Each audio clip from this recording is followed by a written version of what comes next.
Good afternoon, everyone. Thank you all so much for allowing me to be here with you all this evening. Thank you for that wonderful introduction there. Again, my name is Dr. Ronda Taylor Bullock, and I am the co-founder and lead curator at We Are. This evening, we're going to be talking about We Can't Wait, Racial Equity Now. And I changed the title up a little bit to add that racial piece in there to ensure that we're grounded in racial equity. Before we hop into the presentation today and talk about what does that mean to have racial equity now, I want to hold space and honor the indigenous people who previously cared for the land on which I live and work and love. As you all are thinking about how you're zooming in and where you're coming from, I encourage you all to make space and honor and name the indigenous people, the indigenous tribes who had land stripped from them. And so for me, I live and work and love on people's land here in Durham, North Carolina. And I invite you all to name, honor, and hold space for the indigenous peoples and tribes who previously cared for the land that you too are now living on. I want to begin us with this quote right here. And who will join this standing up? And the ones who stood without, sweet company, will sing and sing back into the mountains, and if necessary, even under the sea. We are the ones we've been waiting for. We are the ones we've been waiting for. And this is an excerpt from Poem for South African Women by June Jordan. So today we're going to be talking about racial equity now, the need to do it now. What does that look like? There aren't that many people who would push back and challenge it. Something's not right. And education is a place where we can bring about this change and do this work. So again, this is my contact information.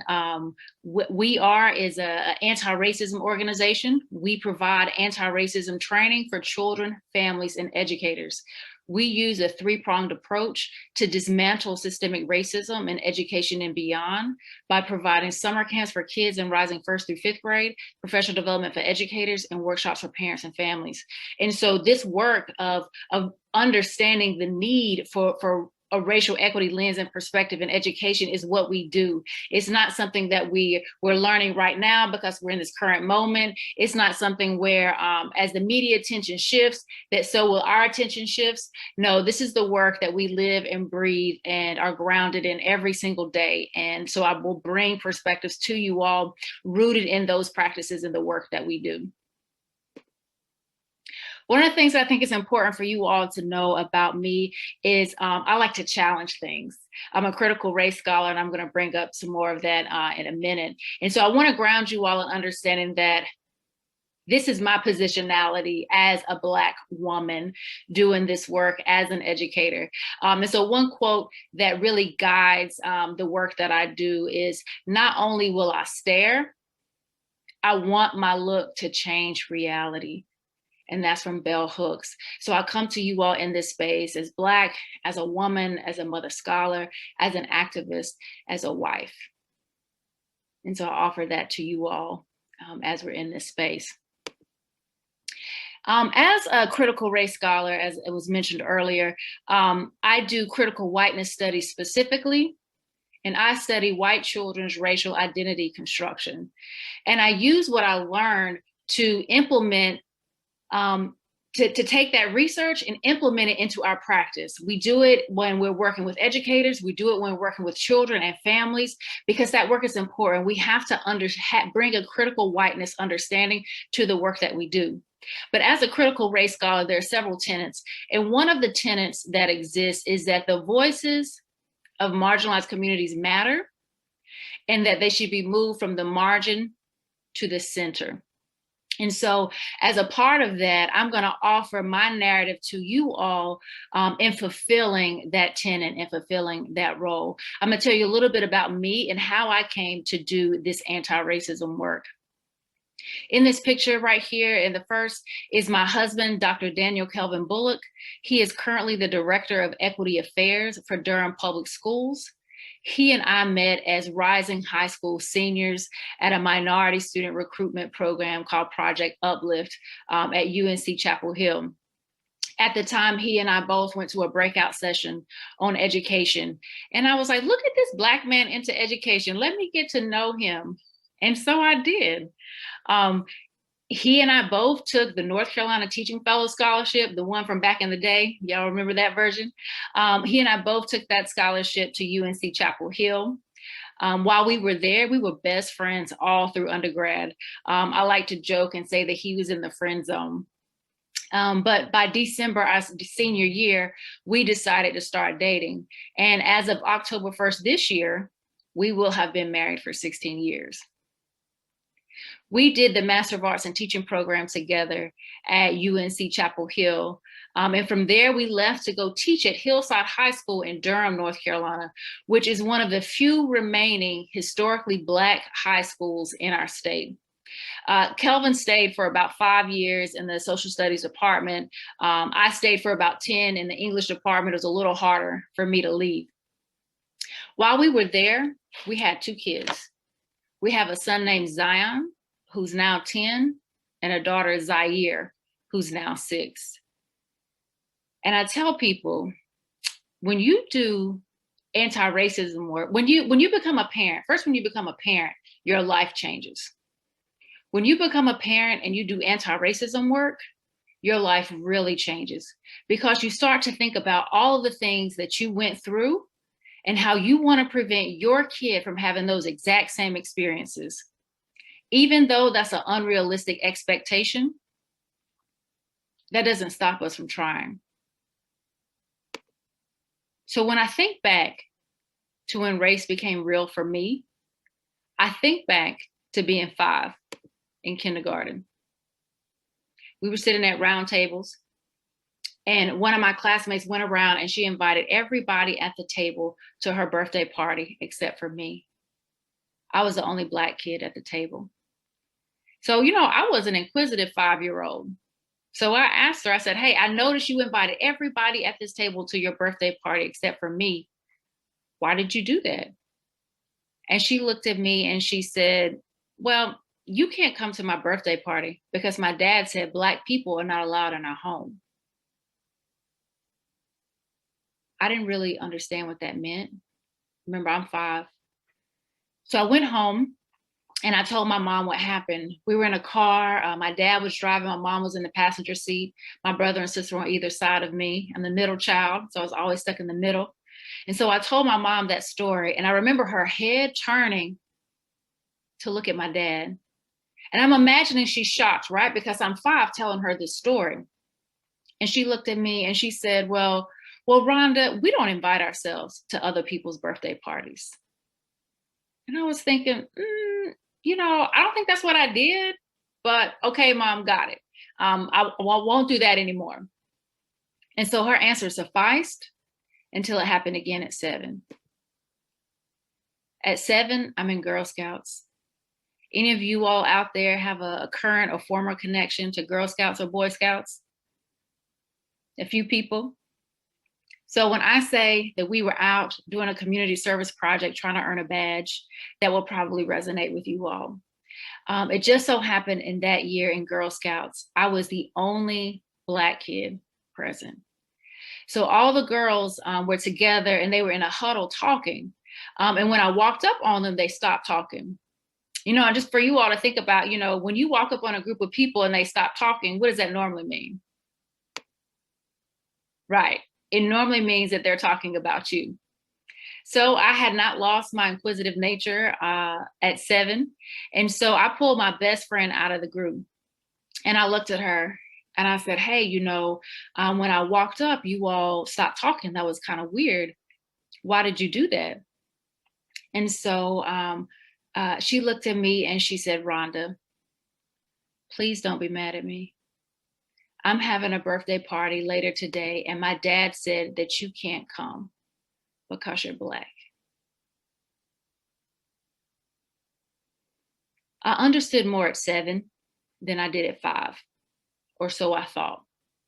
At this point, I'm thinking something's wrong with me and my skin color, because it's keeping me out of these spaces. So I go home, and this time I'm visibly upset because I get it, right? I understood what was happening. I understood that I was being left out. I understood that it was because of my skin color. So my mother sees me, and I'm visibly upset. And so she inquires, what's wrong with you? And then I proceed to tell her the story. And that time her answer was different.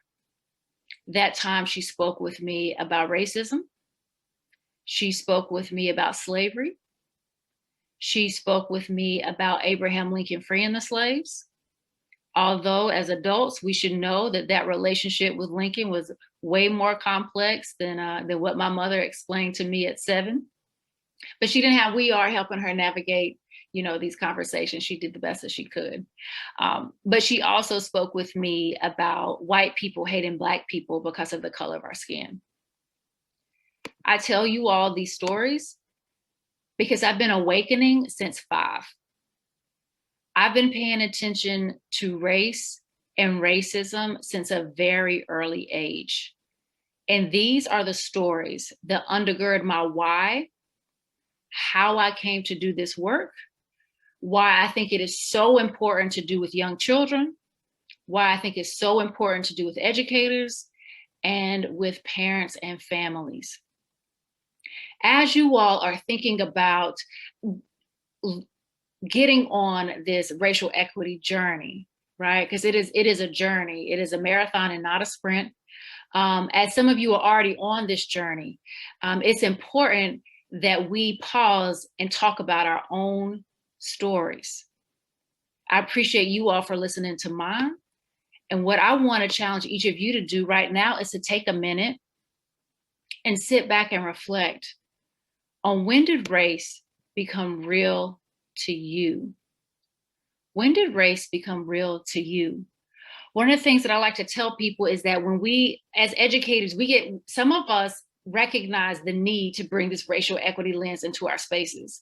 And so we're quick to read a book, go to a workshop, and figure out how we can do racial equity work with others. Racial equity work, however, begins with the self.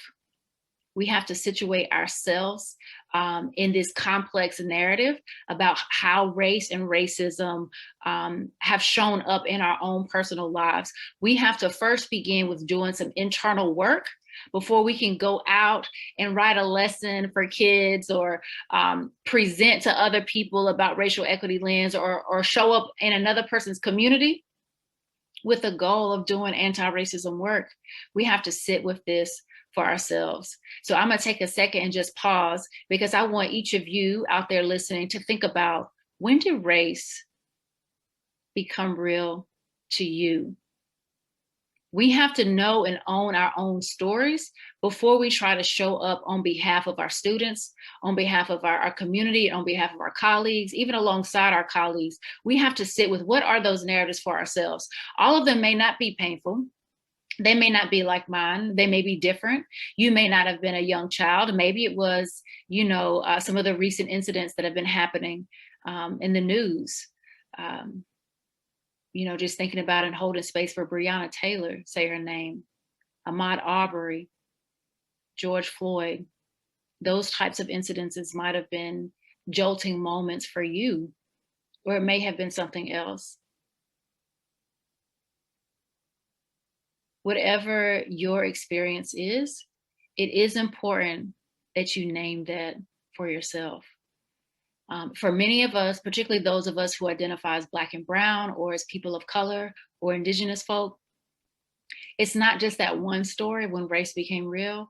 It's when it happened again, when it happened again, when it happened in school, when it happened with an educator, when it happened with a friend, on the playground, and now as adults, when it happens at work. So it's not just those one-time occurrences, but these are things that are real. And as we are taking up the heavy weight of recognizing that we need racial equity in education right now, these are the types of conversations that you have to first sit with within yourself. So as we are beginning to think about and be on this racial equity journey, it is important that we have some shared framework terminology. Now, the way these terms show up for you and in your space, maybe you define them differently. But for me and for us as an organization, this is the type of terminology that we use when we're trying to show up and do this racial equity work. I'll let you know, I have a little note down here at the bottom that the way these terms are defined come straight from the Racial Equity Institute out of Greensboro. Many of you may be familiar with REI. Maybe many of you have already attended a REI workshop or phase 1 or groundwater. If you have not, I highly recommend that you do that as a part of being on this learning journey. But in thinking about doing racial equity work now, we have to be able to talk about and name and define racism. Racism is not just individual meanness and bigotry and bias. Racism is a social and institutional power plus race prejudice. Racism is a system. It's a system of advantage based on race. It is a system of oppression based on race. Racism is a white supremacy system. And it is rooted in a power structure that allows it to exist.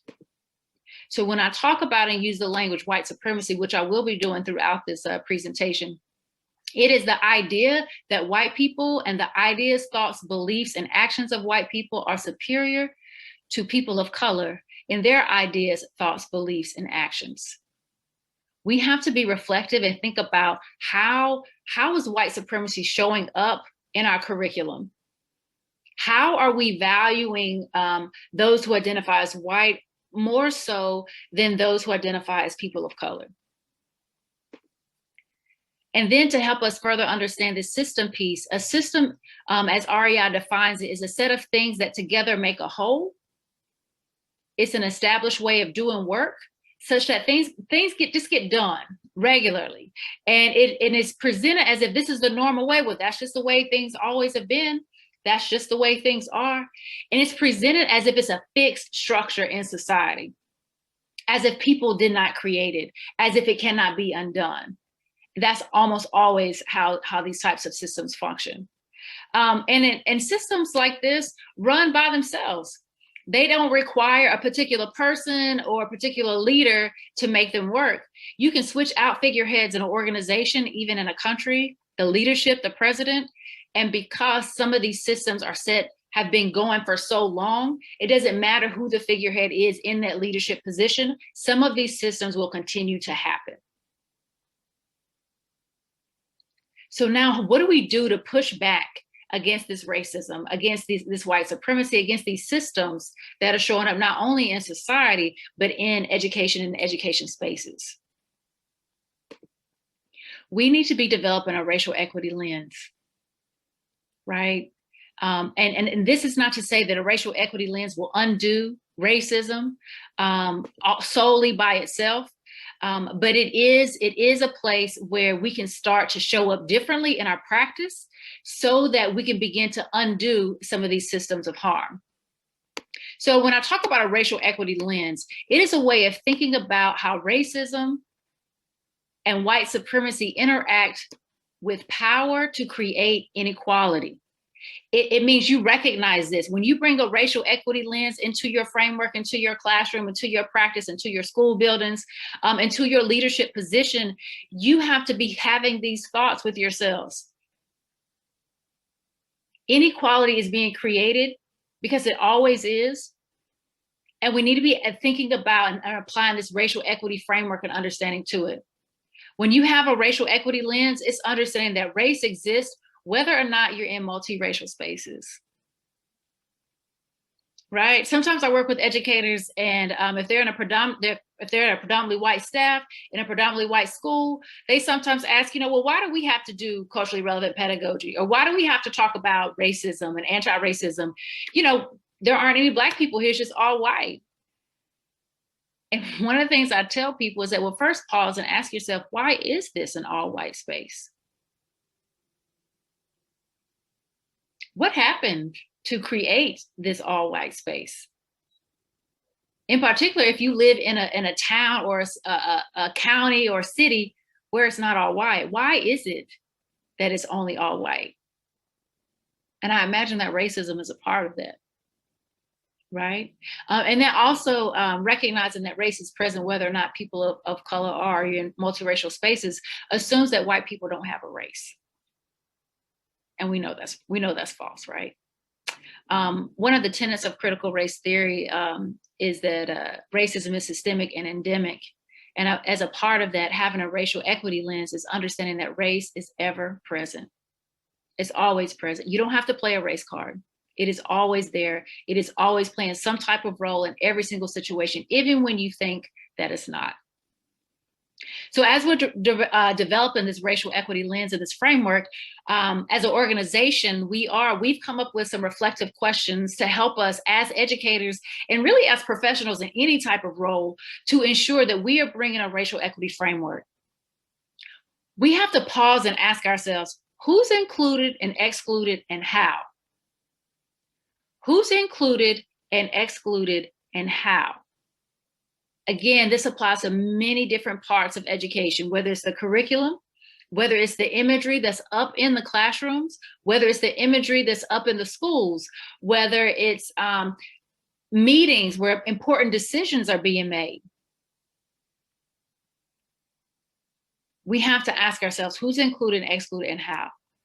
Then we have to ask ourselves, what role is race playing in this situation? We have to be able to name that. What role is race? How is race being leveraged here? Are people being included based off of race? Or certain groups being excluded based off of race?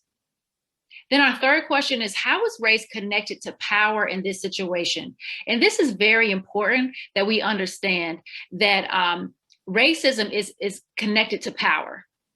And so when we're trying to analyze and bring this racial equity lens to our practice, we have to ask ourselves, how is race connected to power here?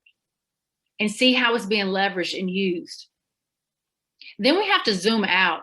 And when we zoom out, by that we mean taking a look at a larger context and ask ourselves, how does this situation connect to patterns of racism? How does it connect to patterns of racism?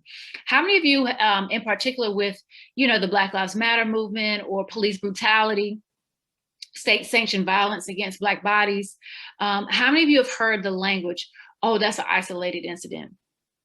Oh, that's an isolated incident. Or then you might hear, well, there's always one bad apple. It's a bad apple. When you zoom out, you start to see that there are bad apples stories everywhere and that there are several isolated incidences. And then you come to see that these aren't so isolated. There's actually a pattern here. There's a pattern here. And then if we go back in history, you connect it to this historical pattern. So we have to be able to zoom out in situations and say, well, let's take a step back. Let's see what's the larger context. What's the bigger picture here? Because there could be some things at play that may not be as obvious if you stay so zoomed in. Once you take that step back and look at a bigger picture, now zoom back in. And now you have to locate your power and ask yourself, as you recognize this pattern of injustice, how can you use your power and your privilege to disrupt whatever that pattern is? And I'm going to tell you all today that oftentimes we think us as educators that we don't have a lot of power. If we're not the principal, the department chair, if we're not the superintendent or the assistant superintendent, that we don't have power. If we're not the parent with the wealth behind our names, that we don't have power. But as educators, we are very, very powerful. And when we begin to recognize and own that power, we will be creating way more systemic change and disrupting way more systems than we could ever imagine. So those are the questions that as we're doing racial equity now, these are the questions that we have to be asking. These are the critiques. These are the lenses. These are the types of perspectives we have to bring to the table. Now, this isn't all of the questions that we need to be asking, right? I can't give you all the things because some of the questions might be based off of your local context. What do the questions look like for you, where you teach, where you work, where you lead in the community? Your questions might be similar, it might overlap, or might be a little different, but knowing your own context will help you to determine what type of reflective questions you need to be asking of yourself. So as we're doing this racial equity work, And I know that you all will be engaged in a series of sessions over the course of the next month. I believe about 6 different sessions that you'll be engaged in. One of the things that I think is important that you all think about as we're doing this racial equity work is that we have to start talking about decentering whiteness. Now, one of the interesting things about the work that I do as a critical whiteness scholar is that to study whiteness is to center whiteness. And so you can't just stop there with studying it. You have to be studying it in a way that is going to lead to some type of social justice for a marginalized community. And so oftentimes I would be in presentations and talking to educators about the need to decenter whiteness, to decenter the narratives and perspectives that are grounded and rooted in Eurocentric values. Right. And then my husband pushed back on me and he said, well, Rhonda, if you're using this language of decentering whiteness, what are you centering? And so for that, I offer that we need to center the marginalized communities. We need to center those perspectives, those voices, and their stories of pain as victims, in some cases of racism, but also their stories of existence, of thriving, of their contributions to society. These are the things that we have to be doing as we're thinking about bringing this racial equity lens and perspective into our practice. So it's a balancing act of decentering whiteness, but in order to decenter, you got to be able to name it. You got to be able to recognize it. You got to ask if you ask yourself those reflective questions, it'll make it a little bit more visible to you in your context. Then we have to figure out the way of rectifying some of those situations is centering these marginalized communities, is centering laws and policies, rules within our classrooms and our school context that take into consideration how have people of color been marginalized or harmed by some of the practices that we've been engaging in. So now I'm going to do a little bit of a pivot. Right? I'm doing a little bit of a pivot because for me, I mentioned earlier and in the bio that was shared earlier, I talked about studying white children's racial identity construction. In the area where many of you all teach, you're working primarily with white children. There'll be, a smaller percentage of children of color, a smaller percentage of indigenous people in the community, of brown people, of Spanish-speaking people, of immigrants, of Asian families, but by and large, many of us are working with white children. And historically, to think about racial identity and racial equity work, it is positioned as something that we have to do on behalf of Black and brown children. It is positioned as something that Black and brown children need. And of course we need it. We do need it, right? This is not an either or, this is a both and. I'm setting up a both and situation here. But rarely what we think about is how significant racial equity work can be, should be, for white children. And that's kind of where my research comes into play. And so as you heard earlier, I study white children's racial identity construction. How do young white children become white? We don't wake up as just white. It's a process of becoming. And there are certain things that happen in our lives that build upon, well, I should say in white people's lives, that create this idea of what it means to be white. And so sometimes people will push back and say, why are you studying children? Children are colorblind, they're innocent, why would we want to taint them? Why would we want to project this onto children? And so as we think about this racial equity lens and why we need it now, this is some of the research that talks about why we need to do this work in young children. And then I'll narrow in a little more specifically about why it's so important to do this also specifically with white kids. By 3 months, infants can recognize a difference in skin color. And the researchers, they track this, they know this by looking at tracking the baby's eyes and how when the color shifts in front of them, how their eyes shift. So at 3 months, they can tell that there is a difference in the skin colors that are in front of them. By 6 months, babies across racial backgrounds demonstrate a preference for people who share their own skin color. And basically this is a in-group association. So for example, Black babies prefer people are pro-Black and prefer people with Black skin. Brown babies are pro-brown. They prefer people with that brown color skin. And white babies prefer people who identify as white, that white skin, because that's where that familiarity is, right?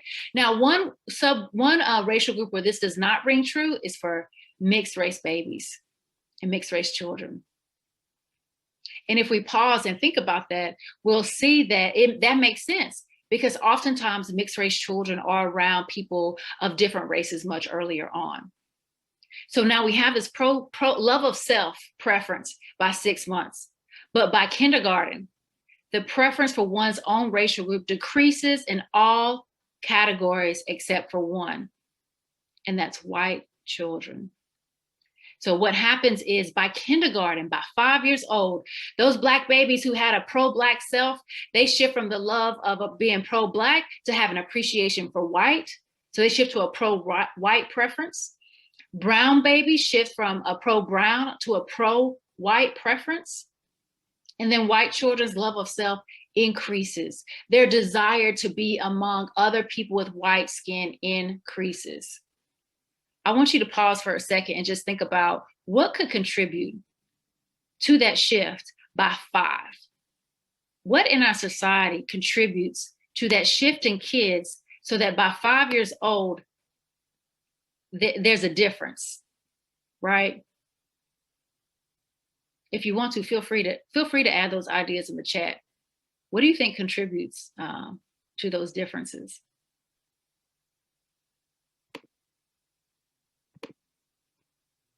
Toys, games, media, books, Halloween costumes, dolls, all of these things contribute to that shift. Now let's look at this next screen. As we're thinking about racial equity work, we're thinking about young kids. We also need to be thinking about older kids as well. But starting from some of these foundational years, I want you to read through these quotes that are up here on the screen.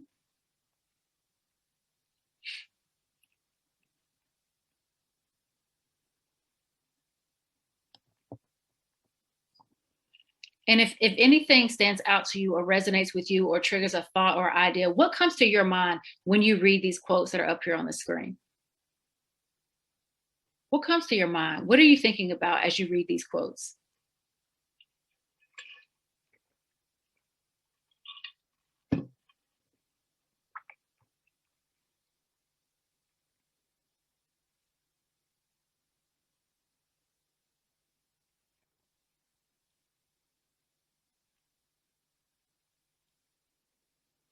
I'm not going to go through all of these, but I'm going to tell you the context for 2 of them.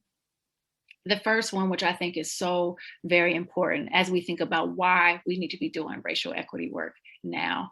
And I know that with racial equity work is a broad perspective, right, of where we could have entered into this conversation. But I want to take some time to hammer on the point that we need to do this for our kids. Right. So in this first example up here, this is a story that I tell with permission. There was a Latina educator working with her first grade students, and she had a little Black girl in her class, and her little Black girl was drawing a princess. And this Latina teacher was woke, and she took it as an opportunity to affirm this little Black girl's identity. And so she tells her, is your princess going to be brown? And she used the word brown instead of Black because as young kids, they don't say Black and white, they say peach and brown. So she was basically asking her, is your princess going to be Black? And she had a little white boy as a first grader who said, princesses can't be brown because princesses are white. Where do you think he got that princesses are white from? Just pause for a second.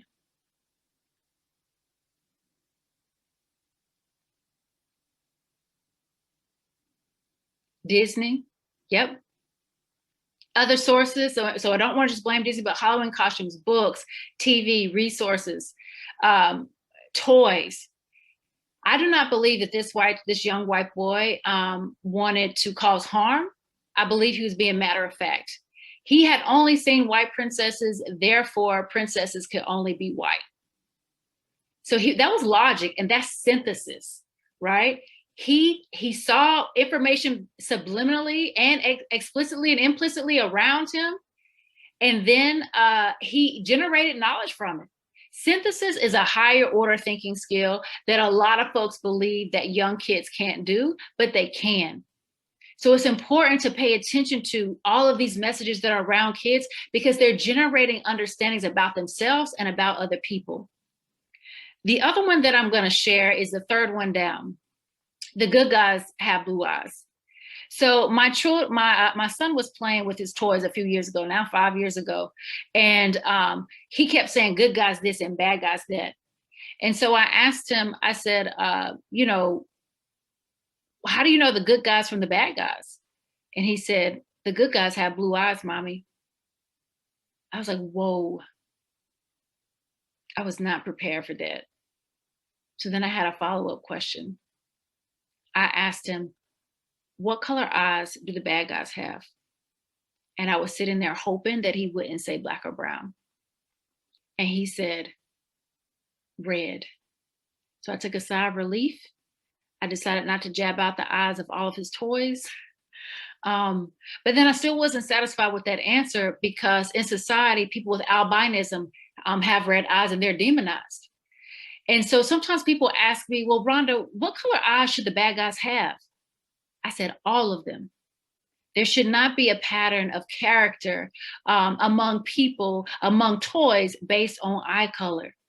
Morality and goodness should not be based on eye color in toys.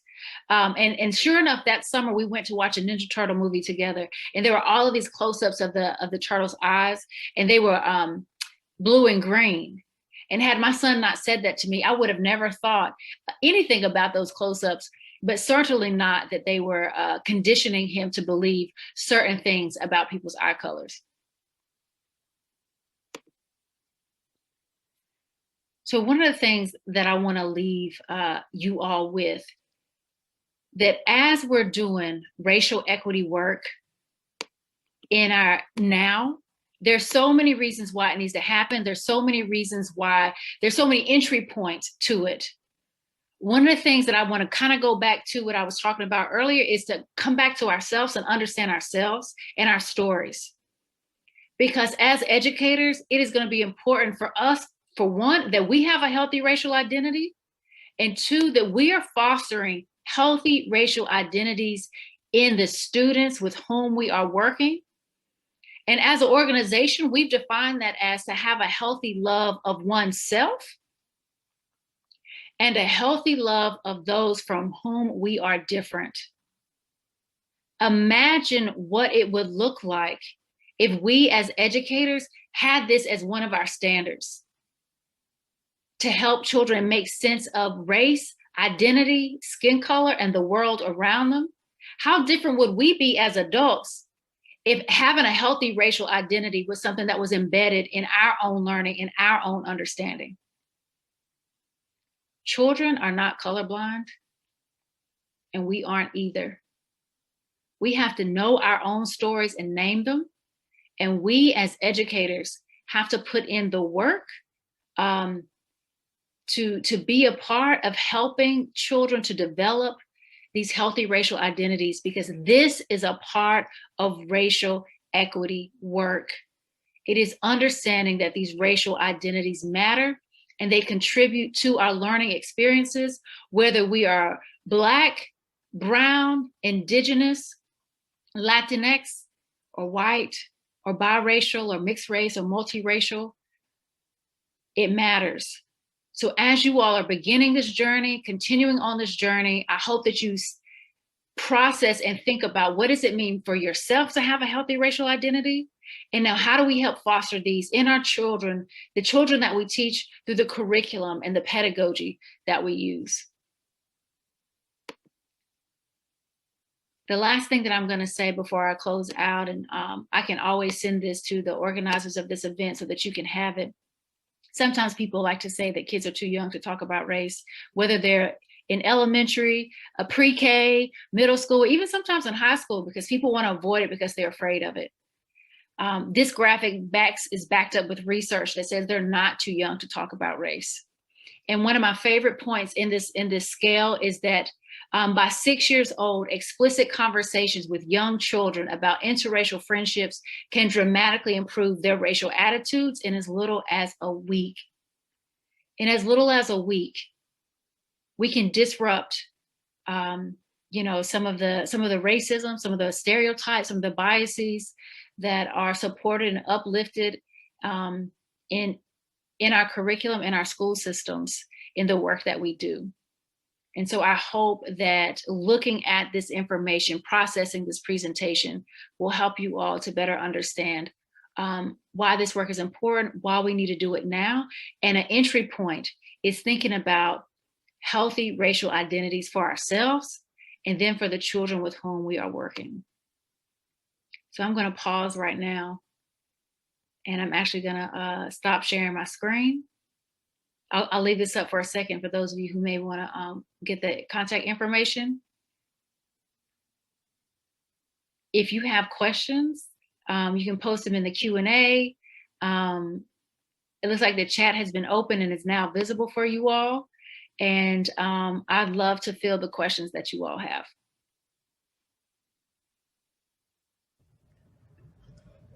Wow, thank you, Dr. Taylor Bullock. That was really amazing. You challenging us to think about how we engage with children and why it's so important to start then. This was actually more of a comment than a question. And so I'm just going to read it to you and then be quiet and let you respond. So anonymous attendee says, I think racism is a system where entry requires whiteness. However, to maintain access to the privileges requires one to behave according to specific social rules. Even being white does not guarantee these privileges, and they can be quickly revoked. So, sorry, that's my kid. It's okay. It happens. So this conception of racism as a system is a little different from yours. So could you share your thoughts on that with us? Yeah, one of the things that I will say that I agree with in this statement is that it does participation in the system does require the participation of a lot of people to behave according to what these social rules and these social constructs are. And oftentimes we don't question them, we don't challenge them. I will say that in regards to the latter part about it being white doesn't always guarantee certain privileges. There's this research, or there's this article out there that says explaining white privilege to a broke white person. And because oftentimes for white people who live in poverty, the way whiteness doesn't yield the same benefits as it does for people who are middle class and white. And so one of the things that I do like to put back and push against that is to help people to understand is that being the beneficiary of white privilege doesn't necessarily mean that your life is easier or easy. It doesn't mean that you haven't had hardships. It doesn't mean that you can't possibly live in poverty. But what it does mean is that those situations, those hardships are not because a person identifies as white. It's not because of race. And so that's something that I like to make visible for people as they're thinking about this idea of whiteness and how it can be leveraged for people in different class backgrounds who identify as white. Dr. Taylor Bullock, we have another question for you. One attendee was asking, how do you take on that position of power and speak about these things within the classroom when you feel afraid? That's a good question. And I'm going to first honor and recognize that fear is real. I'm not going to pretend and tell you that you just say these things and then you show up the next day in class and you do them. It is a process. I haven't always been the most vocal and outspoken person that I am today. It was a process for me to become this person. One of the things that I will say is that your fear of failure or your fear of making a mistake cannot paralyze you. It cannot stop you from moving forward. We have to think about sitting in that discomfort, acknowledging it, and then moving through it, and recognizing that we're going to make mistakes when you're doing this work. Nobody's perfect. I'm certainly not. And we have to apologize and reconcile when we've messed up, but we can't not try. We can't allow the fear to prevent us from taking that first step. It's too much at stake. There's been a lot of large national things that are happening that are racist and rooted in racism and rooted in white supremacy that make that even more visible. But then there's those common day-to-day things. It's not just these events that are anomalies or that are so extreme. It's some day-to-day things that are happening in our classrooms, in our school communities, that are upholding whiteness and white supremacy. And it's too much at stake to allow that fear to prevent us from moving forward. So I honor that. I recognize that the fear is there. I am not a superhero or a superwoman. I had those same fears. Even to this day, my heart will start racing sometimes when I'm thinking about whether or not I'm going to speak up. But at the end of the day, I push through that discomfort. I take a deep breath, and then I move forward. Because I want to be a person who speaks up, because I know that the stakes are high. I know that my silence communicates complicity. I know that my silence makes me culpable for whatever harm is happening. And I don't want to contribute to that. I want to be disruptive. And so I may not always get it right when I speak up, but I'm going to try. And then if I mess up, I'm going to figure out how do I reconcile where I might have caused harm or where I may not have helped the situation. I'll also say that in education, it is important to find other like-minded educators who want to do this same work.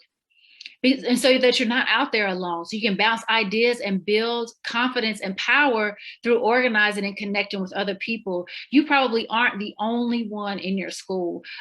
Build connections with other people to try to leverage, the community, the power in community in trying to do anti-racism work and leading with a racial equity lens. Thank you. We've got several questions I'm going to try to combine. Okay. Like a super question. First, Laura says, have you noticed that when many white people say they don't see color, they actually mean they don't see their own color? So kind of getting at this idea about whiteness being normative. And then to follow up with how does school curriculum play into this, as well as messages from the mass media that, reify racism and white normativity? Yes.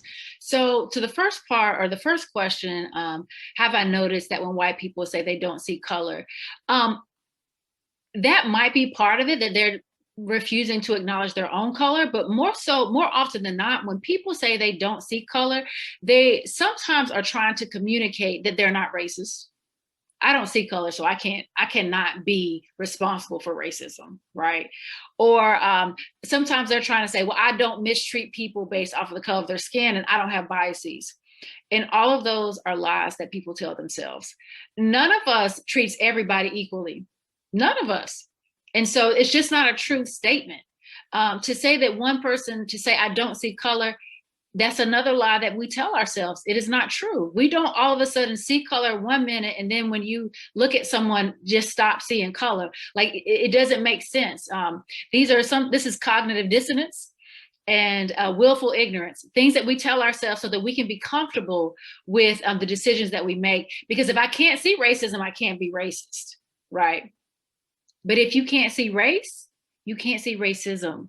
And racism is happening all around you, all around us. And that means that you're missing it. So more often than not, that's what I hear. When I hear people saying, I don't see race or I'm colorblind, that's the stance that I hear them trying to present. And it's also this way of deflecting. Like if I don't see it, I'm innocent, right?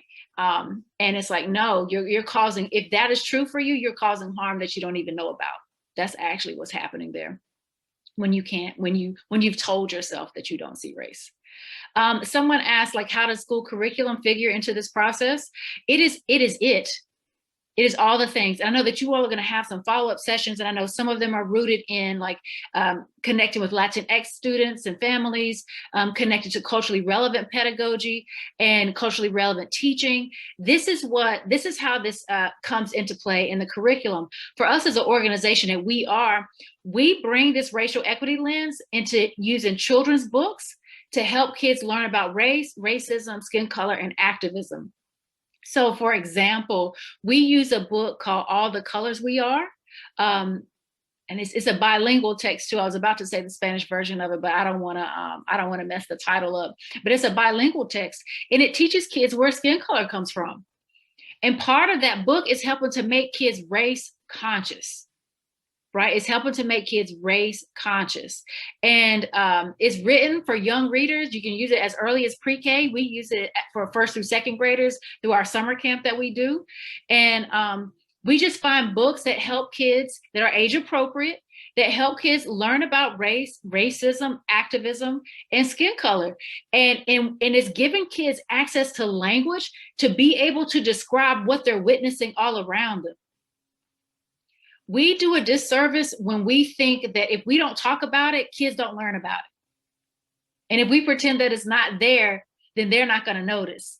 And again, these are stories that we tell ourselves for our own personal comfort, and it's just not true. The kids are making sense of this. And so we should use particularly books, because I'm a former English teacher, but books, articles, videos, media clips, news articles. I mean, and this works whether you're working with pre-K kids all the way up to, to high school students, using some type of medium or text to invite them in to have these conversations. And you will still achieve the standards, because a lot of people think, and I'm pretty sure your culturally relevant teaching breakout session will help you all understand this, but this is not in addition to the standards. The standards are embedded. So it's not like, let me bring out my culturally responsive teaching lesson or my racial equity lesson because it's over here. No, it's threaded throughout. You can still cover whatever objectives you have. And that also means, I'm not saying all of the standards are perfect and we should use them. Although I will say the North Carolina social studies teaching standards are changing, and will make it a little bit easier for us to embed this work. But it's not something that you pull out of a box in Black History Month or Women's History Month or Latinx Heritage Month. It's embedded throughout the curriculum. I'm going to combine a couple questions as well, since I know we are running short on time. We had one question that asked, what are some strategies for leveraging our understanding of white children's racial identity construction in the classroom in predominantly white contexts? And then a follow-up question to that, if you could take another one, is what do you do for teachers who feel like they don't have support in schools to do this anti-racist work? What recommendations do you have for that as well? Yeah. So the first one, what are some strategies for leveraging our understanding of white children's racial identity construction in the classroom, particularly in a white context? So for one, I think we first have to check our own anxiousness. We bring an adult-centric lens and perspective to having these conversations, and we allow our fears and our apprehensions to prevent us from engaging in these conversations. Oftentimes, when you're trying to have a conversation with the kid, they're kind of matter of fact, and they just want to know. Like, you present the information to them, and there's just ways of doing it so that it's not. We have to challenge what we understand and believe about racism and anti-racism work. Oftentimes we again, with this adult-centric perspective, we think that it's all murder, violence, KKK, cross burnings. And while that is very much a part of it, there's also some of this more subtle things that are happening. And there are ways to approach those topics that are age appropriate, and thinking about predominantly white context. One thing that I recommend, there's this video that you can watch, is really short. It talks about windows and mirrors with kids. And so it's this concept, some of you may be familiar with it, but it's this idea that our curriculum must reflect windows for students, so that they can look out and see and learn about people from whom they are different, and mirrors for students so that they can learn about themselves. And part of that is exposing children, particularly in a white context, to people of color in different contexts. So for one, you can do that by inviting in class speakers of color so that they can speak from a more authentic perspective in your classroom, looking at community organizations that could come in from marginalized communities to kind of help disrupt and challenge who gets to be a speaker, who gets to be a leader, who gets to be smart, and then reading books about people of color. But I caution you all, as you begin to potentially diversify, and some of you may already be doing this, is that, we don't pigeonhole people of color into stories of trauma and oppression. Like, there's stories of Black kids and Black families and brown families enjoying life, riding bikes, being inquisitive, being scientists.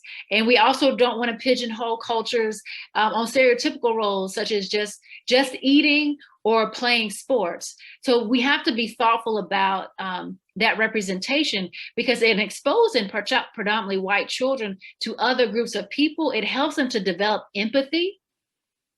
Because some of them, the only exposure that they have to people of color is through media. The news, if it's on in the house, and we know Black people and brown people and people of color are not always portrayed in positive lights on the news. And they have, entertainment and sports.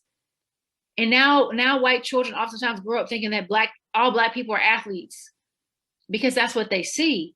And so it's important to challenge some of it. You can do it in explicit ways and implicit ways, just by challenging and changing up the curriculum and changing up who we allow to come and be a part of our classrooms in our schools. So those are ways to challenge it, and strategies for doing that in a predominantly white context. I actually lost the second one.